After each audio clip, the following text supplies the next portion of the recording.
It's time for another episode of Gospel Preaching Live, brought to you by the Kearney Church of Christ, which meets at 406 North Clark in Kearney, Missouri. Make plans to come out and visit the brethren, who look forward to seeing you. And now the host of Gospel Preaching Live, Richard Dodson. Welcome to Gospel Preaching Live. My name is Richard Dodson, and I work as the preacher at the Kearney, Missouri Church of Christ. If you're listening on KPGZ radio, you're listening at 8 o'clock Sunday morning. What an excellent opportunity you have to listen to a gospel message now and then be able to come to the services at the Kearney Church of Christ, which starts with Bible study at 9:30, 10:30 for a worship service. And we are located at 406 North Clark. I would sure love to see you. Okay, let's go ahead and start with the lesson. I want to talk to you about a passage that has dealt me fits at times. And I want to talk to you about characteristics of God that is mentioned in Romans chapter 1 and verse 20. And so I want to read from Romans 1 and verse 20. Paul said, "For since the creation of the world, his invisible attributes are clearly seen, being understood by the things that are made, even his eternal power and Godhead, so that they are without excuse." Now, who are they that are without excuse? He's talking about those people who have denied him, denied his right as God, as the creator, to be able to rule, and have taken to themselves to determine their own means of rules of living, their own means of rules of service, and even to the point of whom they're going to serve. Many times that's themselves. And so right here, God is saying that since creation, there has been enough evidence. His invisible attributes are clearly seen.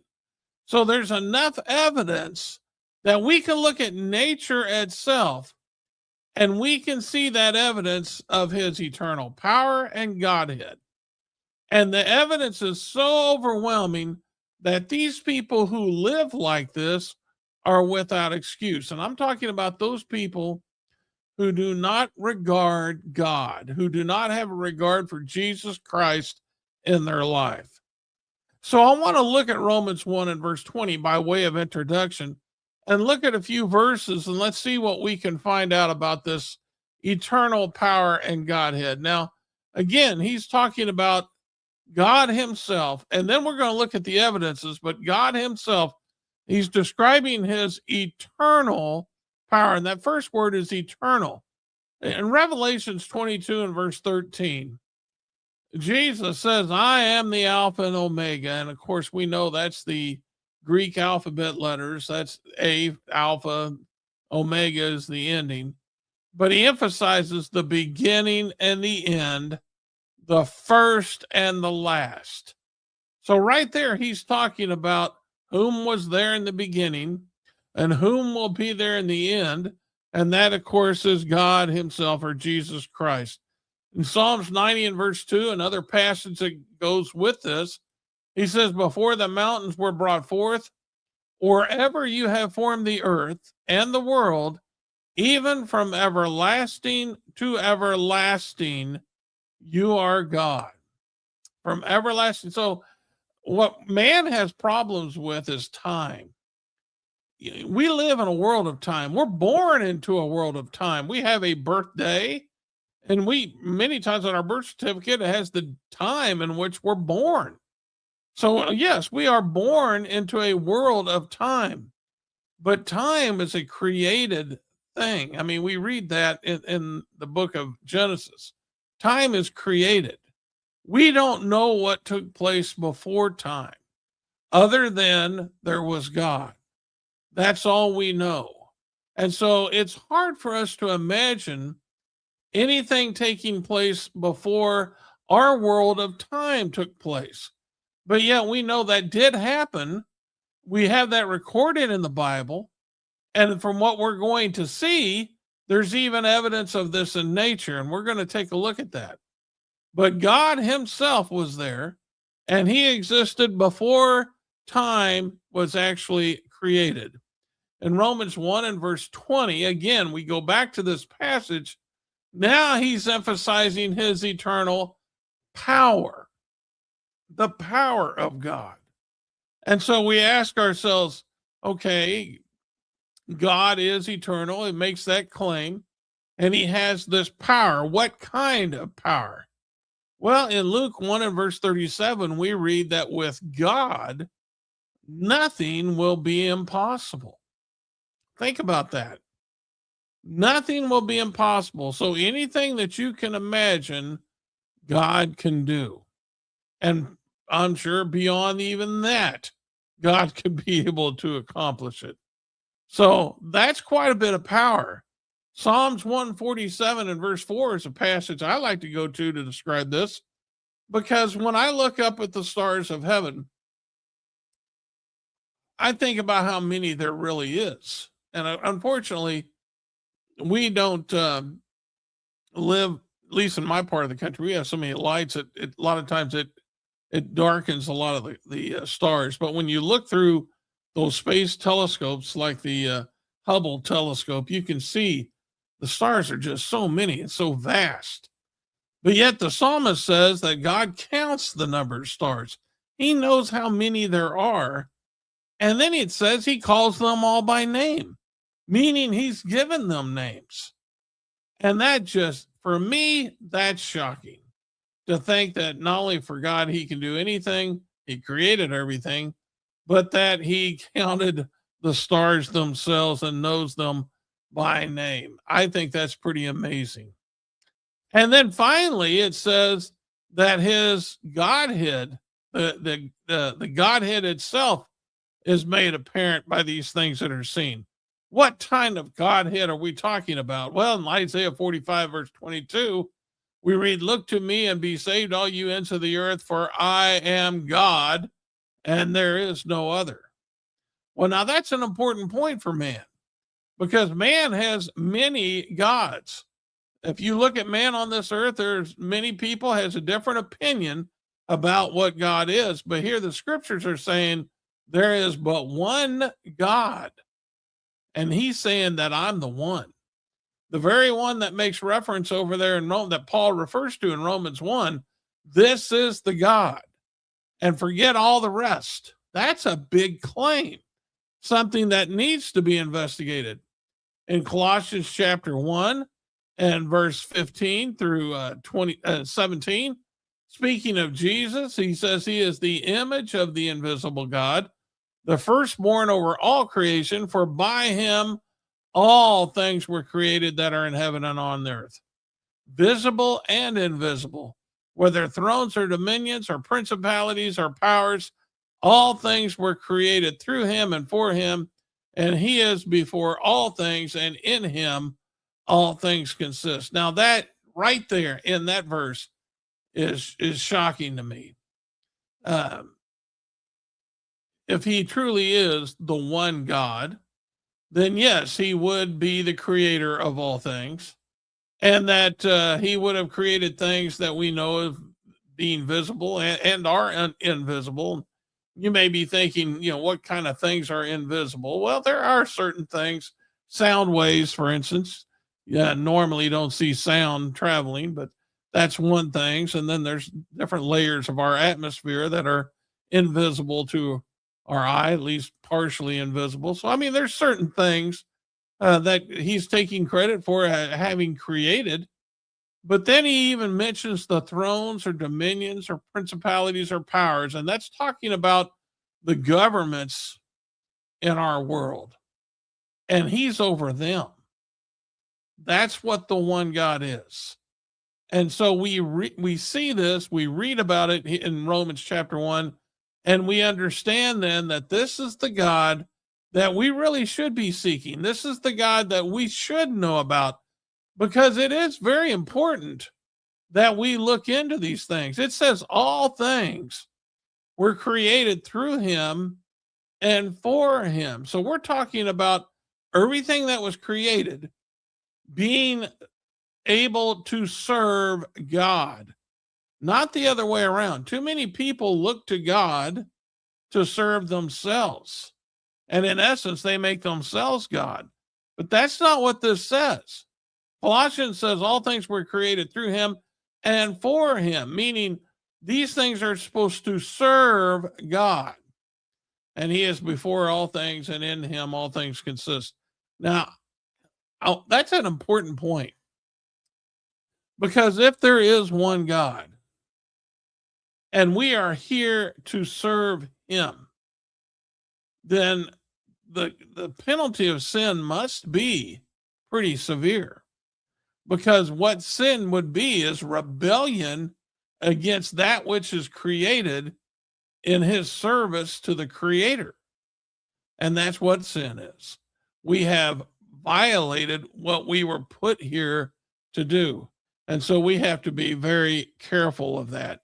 Now, if we go back to Romans and think about that passage, about what he said about nature, you know, I have wrestled a long time with that passage, trying to figure out from nature, you know, how can I learn enough about God to be able to condemn those who do not serve him? And that's a good question. Well, after giving it a lot of thought and a lot of study, I've come to the point where I think I got a grasp of it. And I want to share that with you. Now, if you're watching on the video, what you're going to see for the rest of these lessons is you're going to see verses that are brought up. Some are in red, some are in blue, and some are in gold. And the part that's in red will represent God's design.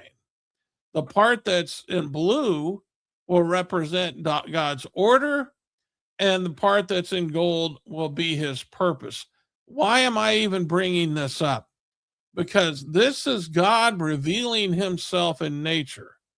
And when we see that, when we look at the things created and we can see design, order, and purpose, when used consistently, we're going to see that that's a characteristic of God displayed in nature we can't ignore and that we need to look to in everything that God does. Design, order, purpose.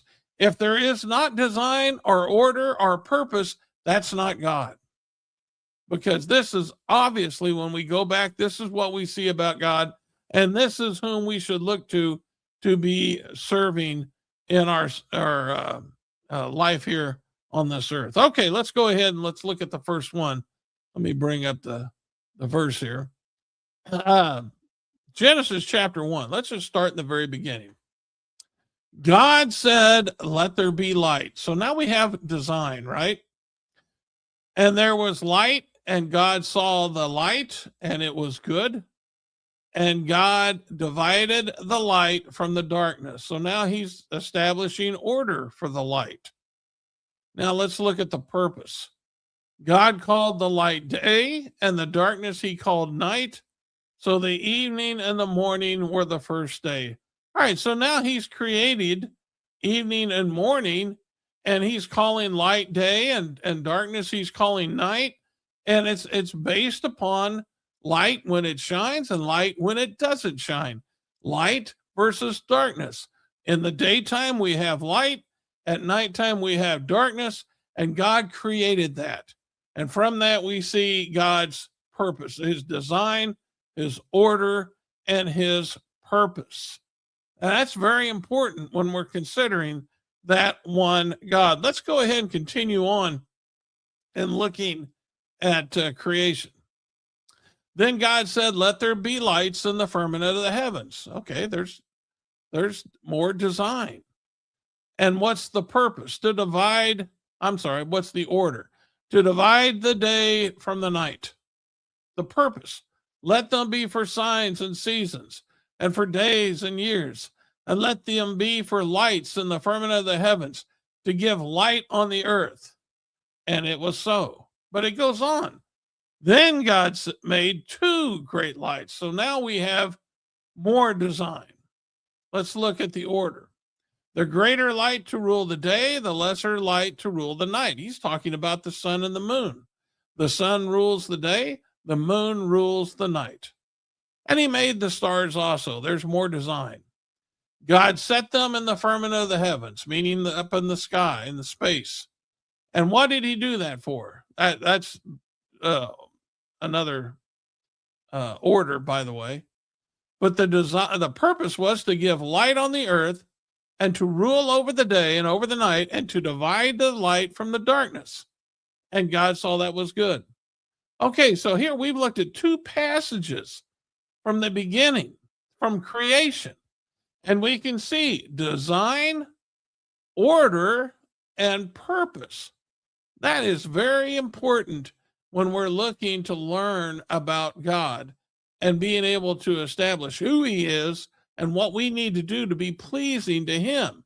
Remember the claim, everyone's without excuse. Just by looking at his creation, man is without excuse. So just looking at, we have looked in a very limited way, we're seeing that there is a design, which means there's a designer, and that would be God. There is order, meaning he has the right to rule. He is God, and he is establishing that rule and how things are supposed to function. And then the purpose, why he's doing what he's doing. We see that taking place. We learn that about God just from looking at creation. We're not talking about just looking at the Bible to learn this, but the Bible does make that claim.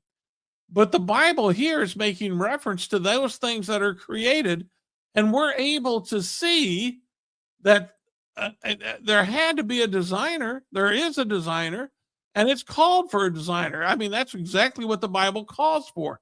So when I look up and I see the sun, I know that didn't happen by chance. There's no way that could have just happened from a big bang. Now, why do I say that? Because in this world, we know things don't happen by chance. Everything has a reaction to something else. Something doesn't come from nothing. And so the sun didn't just happen. There wasn't some big, even if there was, let's say all the planets collided and the sun came, it resulted from it. Well, where'd the planets come from? I mean, there's always there has to be matter to create something. And that's the problem. Everything that God made that we read about in the beginning came from nothing. And there is absolutely no evidence that it came from anything other than God spoke it into existence. That's where it came from. And we understand that because that's the only way it could have happened. Because something doesn't come from nothing. And the only one who could be able to create something from being able to speak it into existence would be a God of unlimited power. And again, we can go back to Romans chapter 1 and we can see that very event taking place. So let's think about Noah, for instance, because we're going to see more of this design, order, purpose played out with Noah. And I think this is something that is really important as you go through the Bible, what you look for, design, order, and purpose, because you learn a lot about God just by looking for those three things. Now, Noah, if we go back to Genesis, if you remember, the earth became so wicked that God had decided he was going to destroy the entire world by flood. But he was going to start all over again with Noah because Noah was righteous. And so what I want us to look at is to go back and read this, notice these passages, notice the design, order, and purpose. And all I'm trying to do is establish with you, this is an attribute of God. It's a characteristic of God that's made evident in Scripture. Look at this, Genesis 6:14-16. Make yourself an ark of gopher wood, make rooms in the ark, and cover it inside and outside with pitch. And this is how you shall make it. The length of the ark shall be 300 cubits, its width 50 cubits, its height 30 cubits. You shall make a window for the ark, and you shall finish it to a cubit from above, and set the door of the ark on its side, and you shall make it with lower, second, and third decks. Now, nobody can deny that's design.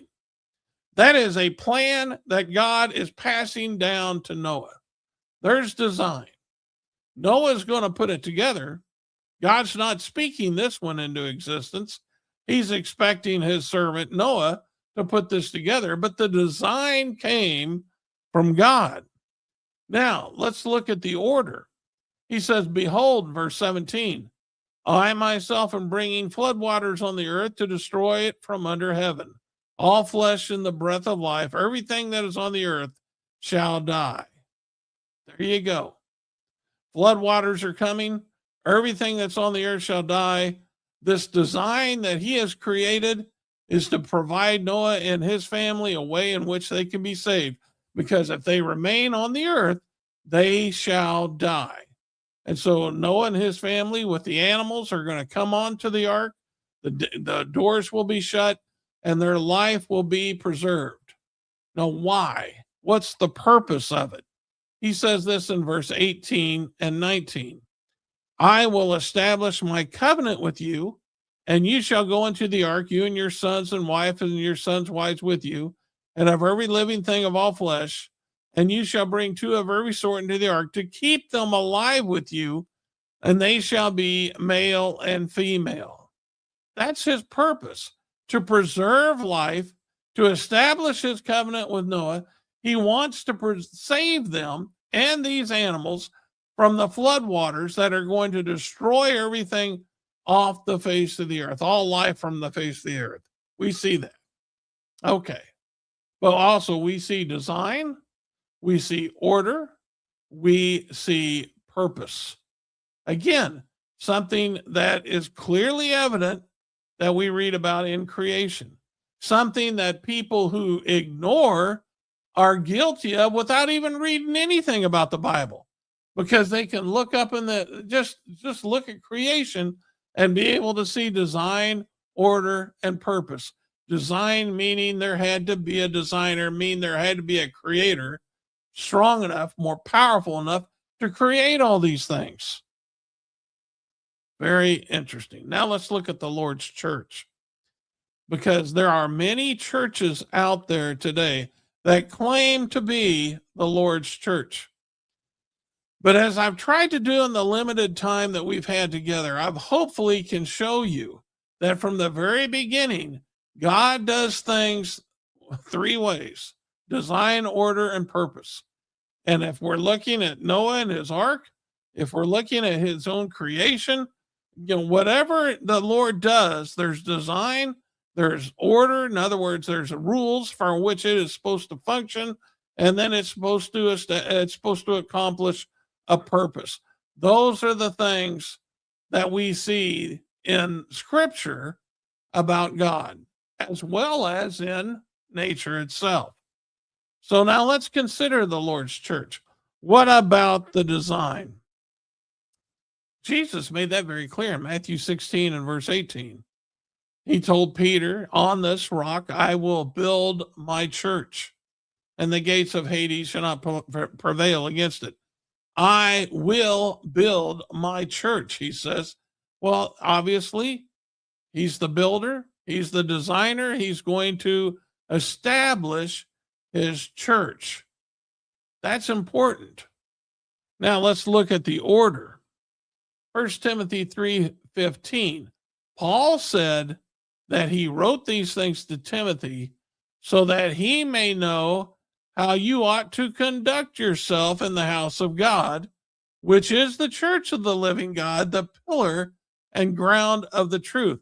Think about what he's saying here. Paul wrote these letters to Timothy so that he'll know how to behave in the house of God, in his church. So there's things, first of all, we know that his church, his kingdom's established. And then secondly, there's rules in which we have to abide by in his church. And those things that Paul wrote were so that Timothy would know how he could do so. Well, that would apply to all of the scriptures, all the things that Paul wrote. And so we learn from the scriptures how we should behave ourselves or follow the rules concerning the Lord's church. Now, what's the purpose of that? 1 Peter 2 and verse 5. He says, you also as living stones are being built up a spiritual house, a holy priesthood, to offer up spiritual sacrifices acceptable to God through Jesus Christ. Now, I want to emphasize that word acceptable. We have to offer up spiritual sacrifices, which is worship, acceptable to God through whom? Jesus Christ. Where does that take place? In his kingdom. What is his kingdom? The church. Design, order, purpose. Same that we saw from the very beginning. So why are these people guilty in Romans who don't go to church or had nothing to do with God's word or just ignoring God? Because the church was established so that we might know how to worship God and to do so and be pleasing to him. If we're not doing that, then we're guilty. And how do we know we're guilty? Just look at nature. Look at the things that are created, because it's screaming at you. It's yelling at you saying design, order, and purpose. Whom do the stars obey? God. Whom do the sun obey? God. Whom does the moon obey? God. Light obeys God. Darkness obeys God. Nothing that is created disobeys God except for man. And that's why we're guilty. That's why we're guilty of sin. And that's exactly what Romans is trying to teach us. We have to learn how to be faithful to God by reading the scriptures and accepting the fact that there is but one God and that he has a son, Jesus Christ. And if we want to learn about him, we need to understand those things that Paul wrote so that we can learn more about his church and how to behave in it. All right, that's your lesson. I hope it's been beneficial to you. If you are ever in the Kearney, Missouri area, we'd love to have you come and worship with us. We are again at 406 North Clark. Bible study at 9:30 Sunday morning, worship at 10:30. You can learn all about the church by going to kearneychurch.com. Now, if you have the opportunity, as I said earlier, we appreciate you listening on KPGZ Radio, 102.7 FM on the dial. We come on the air every Sunday morning at 8 a.m., and we sure do appreciate you tuning in. But there's still more options for you to be able to take part in. For instance, this lesson and others have been broadcast in podcast format, and you can go to Spotify, Apple, Amazon, and you can download these sermons. Just look for Gospel Preaching Live, and you'll be able to be notified whenever a sermon comes on and learn a little bit more about God and his word. Another great show comes on YouTube every Thursday at 10 a.m. Me and two other preachers get together, and it's called Berean Spirits, where we study a topic each week. We invite the public to join. They can make comments by typing in their questions or comments. We try to include those on the air. It runs for about 40 minutes. It also is broadcast in podcast form. You can go back and pick up past episodes by going to Berean Spirits on YouTube. Go to kearneychurch.com, press on the Berean Spirits app, or find the podcast broadcast on those platforms that I mentioned earlier. Okay, be listening again real soon. Until the next time, remember, this is the day the Lord has made. Let's rejoice in it and be glad. This has been Gospel Preaching Live.